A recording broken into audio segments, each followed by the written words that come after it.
많은 사람들이 모였습니다. 서울에 모였습니다. 그러나 서울 사람들만 모인 것이 아니라 다른 도시의 사람들도 모일 수 있는 사람들은 모두 모였습니다. 남자들만 모인 것이 아닙니다. 부인들도 자녀들과 함께, 심지어는 아장아장 걷는 아이들까지 모두 모였습니다. 왜 이렇게 많은 사람이 갑자기 모였을까? 시위를 하려고 모인 것이 아닙니다. 그들은 금식하려고 모였습니다. 금식하면서 하나님께 간구하려고 모였습니다. 그래서 이들은 그 나라의 서울인 예루살렘에 있는 성전에 모였습니다. 그럼 왜 금식하며 하나님께 간구해야 합니까? 그 나라에 매우 어려운 일이 닥쳤기 때문입니다. 이 어려운 위기를 넘기지 못하면 이들은 모두 나라를 잃어버리고 살던 곳에서 쫓겨나게 될 것입니다. 도대체 무슨 일이 있기에 그렇게 심각한 것입니까? 전쟁이 일어난 것입니다. 적들이 쳐들어왔습니다. 그럼 이 나라에는 군대가 없습니까? 있습니다. 그것도 아주 강하고 많은 군대가 있었습니다. 역대하 17장 13절에서 19절을 보시면 그 나라에는 초기에 116만 명이나 되는 군사들이 있었습니다. 조그만 나라에 우리나라 군대의 2배가 넘는 군사들이 있었습니다. 비록 이 군사들의 수가 좀 줄고 약해졌다고 해도 무시할 수 없는 군대입니다. 그런데 이런 군대를 갖고 있는 왕이 적들이 쳐들어온다는 소식을 듣고 두려워합니다. 그 이유는 무엇이겠습니까? 이길 수 있거나 싸워볼 만하다고 판단하면 두려워할 필요가 없을 것입니다. 그런데 왕의 판단으로는 적들이 훨씬 많고 강합니다. 그래서 싸우면 틀림없이 질 수밖에 없다. 이렇게 생각되니 두려운 것입니다.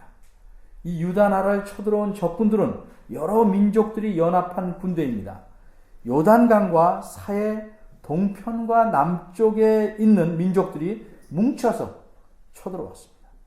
왕이 이 소식을 들을 때는 그들이 어떤 길을 통해서 왔든지 간에 이미 사해바다 서쪽, 즉 유다 땅 안에 들어와서 진을 치고 있었습니다. 이제 하루길이면 충분히 예루살렘까지 쳐들어올 수 있는 거리에 있었습니다. 그러니 왕은 두려울 수밖에 없었습니다. 사람들은 대부분 두려움에 질리면 어찌할 바를 모릅니다. 그래서 더 두려움에 휩싸이게 됩니다. 그런데 이 왕은 두려움을 어떻게 극복해야 하는지를 알았습니다. 3절에 보니까, 오늘 본문 3절에 보니까 왕은 여호와께로 낯을 향했습니다. 바꿔 말하자면 하나님을 바라보았습니다. 왜? 하나님께 도움을 구하기 위해서입니다. 동시에 왕은 나라 전체의 금식을 공포했습니다. 나라 전체에 닥친 위기를 벗어나기 위해서 백성들도 하나님께 도움을 간구해야 한다고 왕이 판단했기 때문입니다. 그래서 모일 수 있는 백성들은 여호와의 성전에 여호와 앞에 다 모였습니다. 하나님의 도움을 간구하려고 모였습니다. 왕은 모인 회중 가운데 서서 여호와 하나님께 간절히 기도합니다. 그 기도의 내용이 본문의 6절에서 12절에 잘 나와 있습니다. 이 내용은 조금 이따 살펴보기로 하고, 먼저 생각할 것은 이 기도를 들으신 하나님께서 어떻게 하셨는가? 하나님 즉시 그 기도에 응답하셨습니다. 그래서 그 모인 회중 가운데 있던 한 사람에게 응답하신 말씀을 주셨습니다. 그 말씀의 내용은 15절부터 나옵니다. 온 유다와 예루살렘 거민과 여호사밧 왕이여 들을지어다. 여호와께서 너에게 말씀하시길 이 큰 무리로 인하여 두려워하거나 놀라지 말라. 지금 왕은 물론이고 모든 백성이 전쟁하러 오고 있는 적군들 때문에 심히 두려워합니다. 놀라서 죽을 지경입니다. 적군들은 너무 많아서 도저히 이길 수가 없습니다. 그래서 두려움에 쌓여 있습니다. 그런데 하나님 말씀은 두려워하거나 놀라지 말라고 하십니다. 그러면 하나님께서 두려워하거나 놀라지 말라고 하신 이유는 무엇입니까?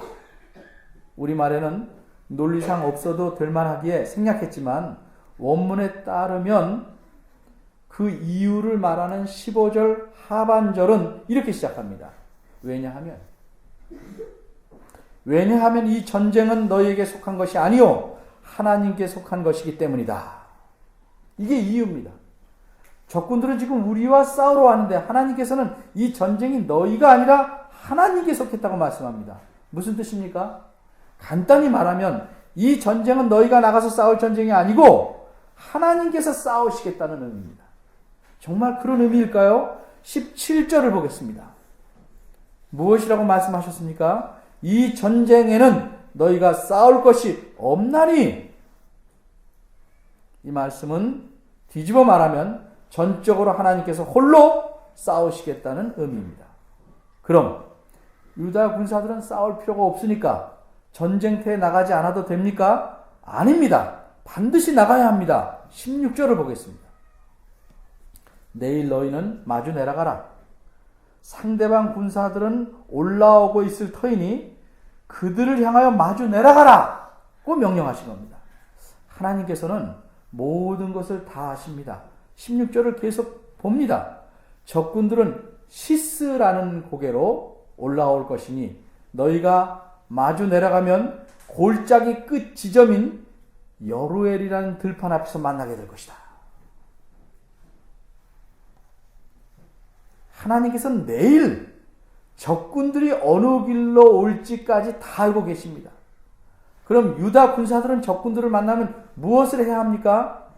17절에서 하나님은 이렇게 말씀합니다. 싸움을 하지 말라. 그 대신 항호, 즉 군대를 편성한 행렬을 그대로 유지하고 가만히 서서 구경하기만 해라.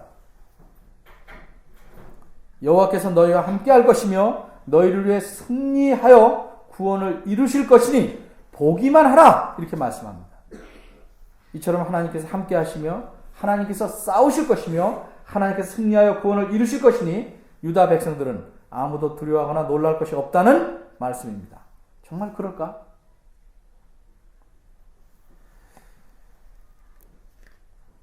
내일 일이 일어나지 않았는데 어찌 믿을 수 있겠습니까? 그런데 하나님의 이 말씀을 듣자 왕은 몸을 굽혀 얼굴을 땅에 대었다고 18절에서 말씀합니다. 이렇게 하는 행동은 무슨 뜻입니까? 이것은 하나님께서 말씀하신 대로 행하실 줄을 믿고 받아들인다는 표시입니다. 그래서 하나님께서 그렇게 행하심에 대해서 감사하며 하나님을 경배하는 행동입니다. 왕이 이런 하나님께 감사하는 태도를 보이자 백성들도 다 따라서 하나님 앞에 엎드려 경배합니다. 뿐만 아니라 19절을 보니까 레위 사람들은 서서 큰 소리로 여호와 하나님을 찬양합니다. 하나님께서는 말씀하신 대로 행하십니다. 사람은 말하고 그대로 하는 경우가 많지 않지만 하나님은 이렇게 말씀하셨으니 분명히 내일 그렇게 행하실 겁니다. 이렇게 하나님을 철석같이 믿으니 왕과 백성들은 하나님께서 베푸실 구원에 감사하고 하나님을 경배하게 된 것입니다. 하나님께서 여호사밧 왕의 기도를 들으시고 즉시 응답하셨는데 과연 여호사밧은 무엇이라고 기도했는가? 그 내용을 살펴보겠습니다. 6절에서부터 기도의 내용이 나옵니다. 6절에서 12절에 나온 이 여호사밧의 기도는 그 내용이 매우 모범적이고 훌륭한 기도입니다. 그래서 어떤 설교자들은 이 기도 내용을 소개하면서 하나님의 응답을 받아낸 이 기도의 힘 또는 능력을 강조합니다. 그러나 우리가 잊지 말아야 할 점은 하나님 말씀인 성경은 항상 그 초점이 사람이나 다른 무엇이 아니라 하나님에게 있다는 사실입니다. 그래서 성경을 하나님 말씀이라고 하는 것입니다.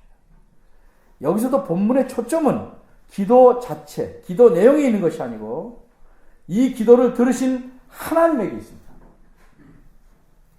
여호사밧은 하나님을 잘 알았습니다. 그러기에 그렇게 기도할 수 있었습니다. 그가 알았던 그래서 말씀대로 행하실 것이라고 철석같이 믿고 신뢰한 하나님은 어떤 분인가? 여호사밧 왕의 기도 안에 담겨 있는 것입니다.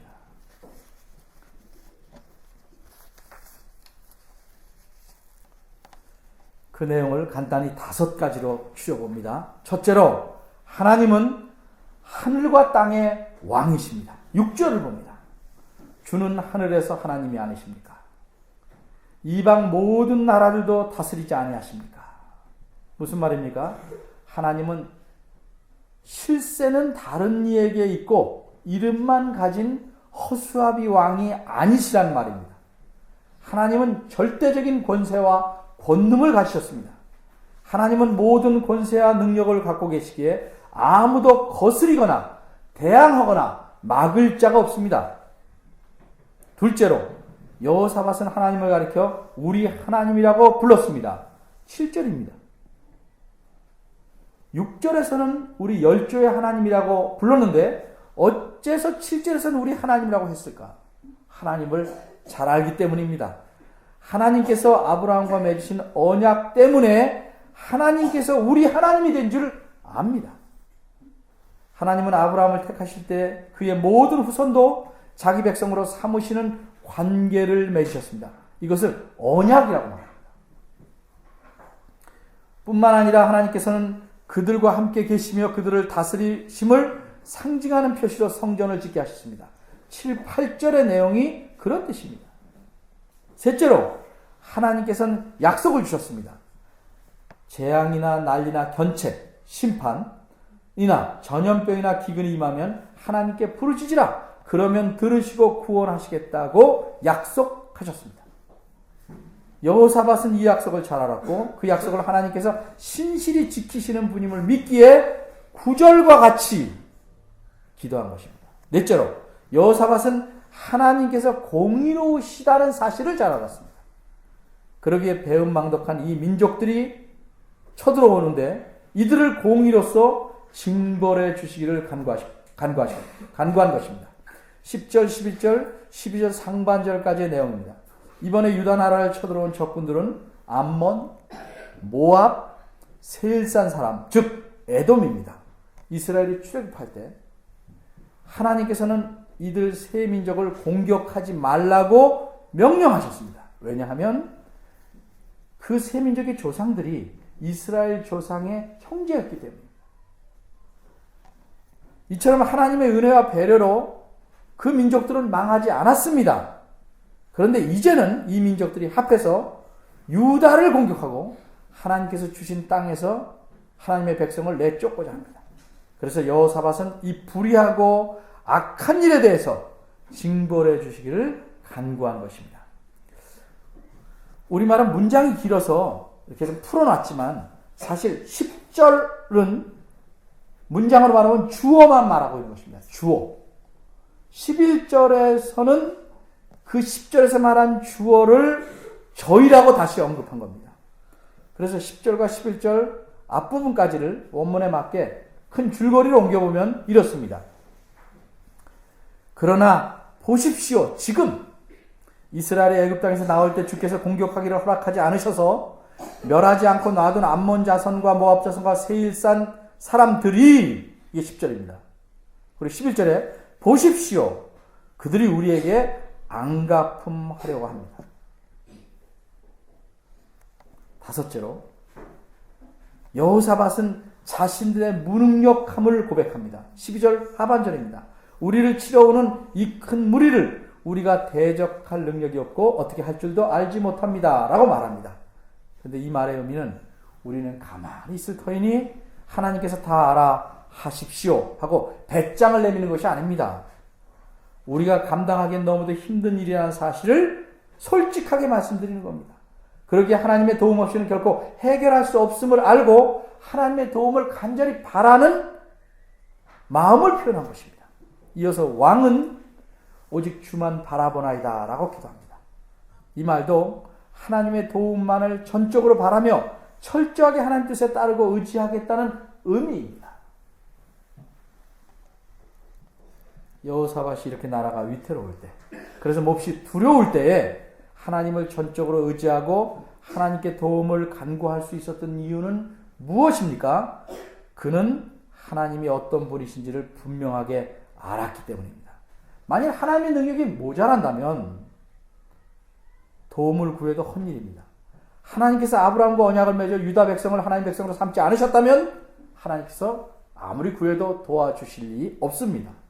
또한 하나님께서 공의로우시지 않다면, 그래서 강한 자가 약한 자를 마음대로 집어삼키는 것을 개의치 않는 하나님이시라면 약한 자가 도움을 구할 수조차 없습니다. 그런데 하나님은 능히 도우실 능력을 가지셨고 유다 백성들을 자기 백성으로 여기시며 또한 공의로우신 분입니다. 하나님께서 이러하신 분임을 여호사밧은 알았기에 하나님에게 도움을 구할 수 있었습니다. 그러자 과연 기대한 바대로 하나님께서 응답하셨습니다. 그것도 즉시 응답하셨습니다. 근데 생각해 봅시다. 말씀은 그렇게 즉시 응답하셨는데 과연 그 다음 날 하나님께서는 자신이 말씀하신 대로 하셨을까요? 하나님은 하나님 자신을 믿는 자들의 믿음을 결코 배반하지 않으십니다. 하나님의 말씀에 근거해서 하나님을 믿는 믿음을 가진 자들의 그 믿음을 결코 배반하지 않으십니다. 다음 날입니다. 백성들이 일찍 일어나 하나님께서 말씀하신 곳으로 나갑니다. 이때 왕은 백성들에게 이렇게 권면합니다.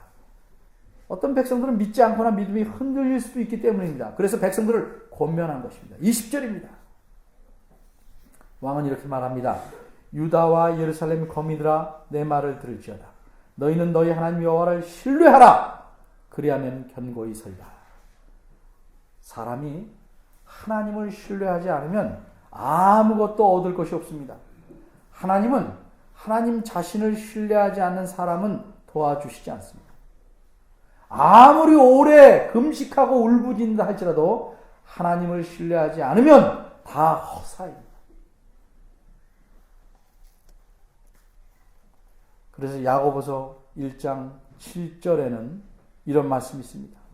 이런 경고의 말씀이 있습니다. 이런 사람, 즉 믿음으로 구하지 않고 의심하는 사람, 하나님을 신뢰하지 않는 사람, 이런 사람은 무엇이든지 주께 얻기를 생각하지도 말라. 그런데 하나님께서는 믿어야 할 만한 아무런 근거를 주시지 않고 무조건 믿으라고 하시지 않습니다. 하나님께서는 자신의 명예를 걸고 자기 말씀을 주십니다. 이 말씀대로 믿어라. 내 명예를 걸고 지키겠다. 그래서 하나님 말씀대로 믿기를 요구하십니다. 오늘날에는 이 성경 말씀이 하나님 자신의 말씀입니다. 그래서 따로 하나님께서 직접 음성으로 하신 말씀을 전달할 사람이 필요 없습니다. 성경은 비유적으로 말하자면 하나님께서 모든 인류를 위해서 말씀하신 것을 채록해 놓은 겁니다. 그러나 구약시대에는, 아직 성경이 완성되지 않은 구약시대에는 하나님께서 주로 선지자를 통해서 하나님 말씀을 전달하도록 하셨습니다. 그래서 20절에서는 그 선지자를 믿으라. 그리하면 형통하리라고 말한 겁니다. 이렇게 말한 왕의 말은 하나님의 말씀을 전달한 사람의 말, 즉 여기서는 15절에서 17절까지의 말씀을 그대로 믿으라는 말입니다. 그것이 하나님의 말씀이기 때문입니다. 그래야 하나님께서 말씀하신 대로 행하실 것이고 그 결과 우리가 하나님의 도움을 얻을 수 있을 것이다 라고 말합니다. 왕의 권면에 따라 백성들은 마음을 굳게 합니다. 하나님을 신뢰합니다. 하나님의 말씀에 따라 하나님께서 행하실 일에 대해 아직 그 일이 시행되지는 않았지만 그대로 행하실 것을 믿고 하나님을 신뢰하며 하나님께 감사하며 찬송합니다. 이것이 21절의 내용입니다.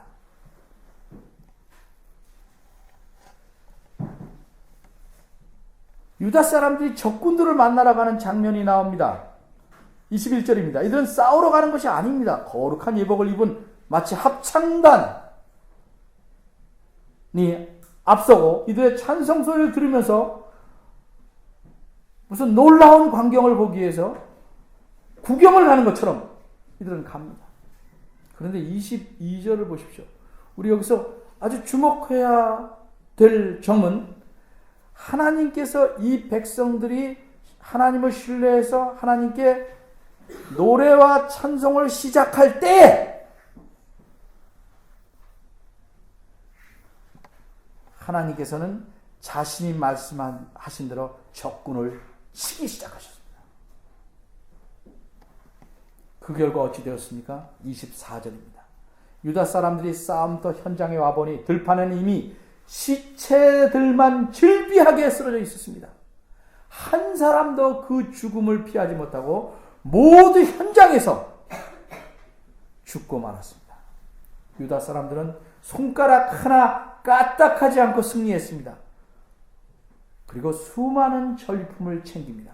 아무리 챙겨도 끝이 안 나서 무려 사흘 동안을 챙겼습니다. 28절입니다. 그리고 모두들 다시 예루살렘으로 돌아옵니다. 처음에 모였던 성전으로 모입니다. 거기서 하나님께 감사하며 경배하였습니다. 그 이후에 어떻게 되었습니까? 29절과 30절이 설명합니다. 사방의 모든 나라가 하나님을 두려워해서 유다를 감히 건드리려고 하지 못합니다. 그래서 나라는 태평하고 평안을 누리게 됩니다. 이 평안을 자신들의 힘으로 쟁취한 것이 아닙니다. 30절은 뭐라고 말합니까? 하나님이 저희에게 평강을 주셨음이더라. 유다의 왕과 백성들은 적군들이 쳐들어오자 몹시 두려웠습니다. 평안이 깨졌습니다. 불안했습니다. 그런데 이제 어떻게 평안을 누리게 되었습니까? 싸움에서 승리했기 때문입니다. 누가 싸웠습니까? 어떻게 승리했습니까? 27절 하반절이 이렇게 말합니다. 여호와께서 저희로 그 적군을 이김을 인하여 즐거워하게 하셨습니다. 처음부터 끝까지 여호와 하나님께 도우셨습니다. 오늘 본문에서 보는 바대로 하나님은 자기 백성을 기꺼이 돕기를 원하십니다. 하나님을 신뢰하고 하나님께 도움을 구하면 반드시 도우십니다. 하나님은 도울 능력이 가득하시며 자기 백성을 지극히 사랑하시기 때문입니다.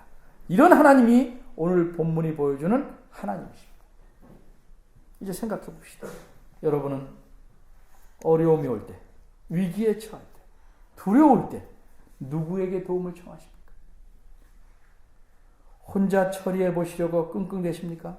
아니면 믿을 만한 사람, 내게 도움을 줄 만한 분을 찾아가서 의논하십니까?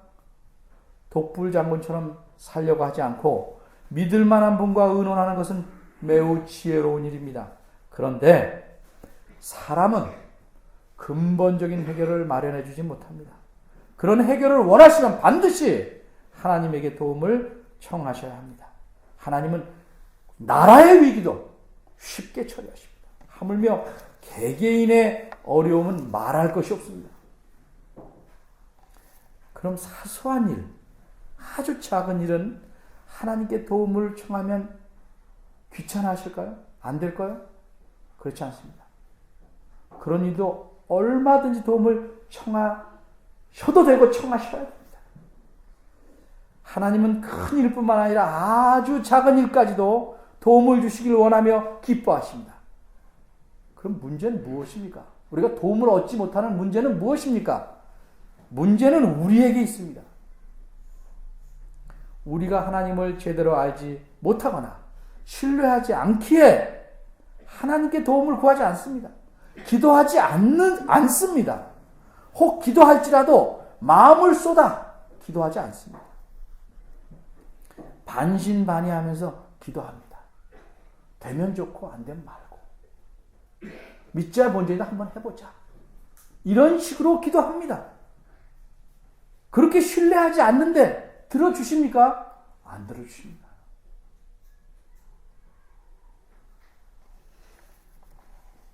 그러고는 말합니다. 기도해도 안 들어주셨다. 그건 기도가 아닙니다. 신뢰하지 않고 하는 간구는 기도라고 할 수 있습니다. 적어도 하나님께 드리는 기도는 아닙니다. 또 이런 생각이 들 수 있습니다. 우리는 아브라함 자손이 아닌데도 우린 우린 한국 사람인데 들어주실까? 그렇습니다. 우리도 아브라함의 자손이기 때문에 반드시 들어주십니다. 왜 그렇습니까? 갈라디아 3장 29절에 너희가 그리스도께 속한 자면 곧 아브라함의 자손이요 약속대로 유업을 이을 자니라. 그렇게 말씀하셨습니다. 우리는 그리스도 때문에 그리스도 안에서 아브라함의 자손이 되었습니다. 따라서 하나님의 도움이 필요할 때도 하나님의 도움을 얻지 못하는 것은 우리가 아브라함 자손이 아니기 때문이 아니고 우리가 하나님을 신뢰하고 그분에게 도움을 청하지 않기 때문입니다. 우리가 도움을 얻지 못하는 것은 하나님의 문제가 아니고 우리 문제입니다. 하나님을 신뢰하고 기도하면 하나님의 도우심을 반드시 얻습니다. 하나님은 우리를 돕기를 기뻐하시기 때문입니다. 우리보다 훨씬 고달프고 험난한 삶을 살았지만 크고 작은 모든 일에 날마다 매일매일 하나님의 도우심을 받으며 살았던 사람이 있었습니다. 그래서 그는 다른 사람들도 하나님께서 그렇게 하신다는 걸 알고 자신과 같은 삶을 살기를 소원했습니다. 그래서 그는 이렇게 찬양합니다. 그리고 이렇게 권고합니다. 날마다 우리 짐을 지시는 주님, 날마다 우리 짐을 지시는 주님, 곧 우리의 구원이신 하나님을 찬송할지로다. 그가 이렇게 하나님을 찬양한 것처럼 우리 모두가 하나님의 도움을 얻어 날마다 하나님을 찬양하는 삶을 살 수 있기를 바랍니다. 기도하겠습니다.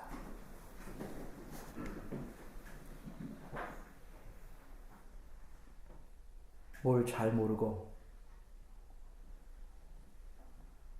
거중만 만져보고 나름대로 추측하고 판단하는 미련한 사람처럼 하나님에 대해서도 제대로 알지 못하고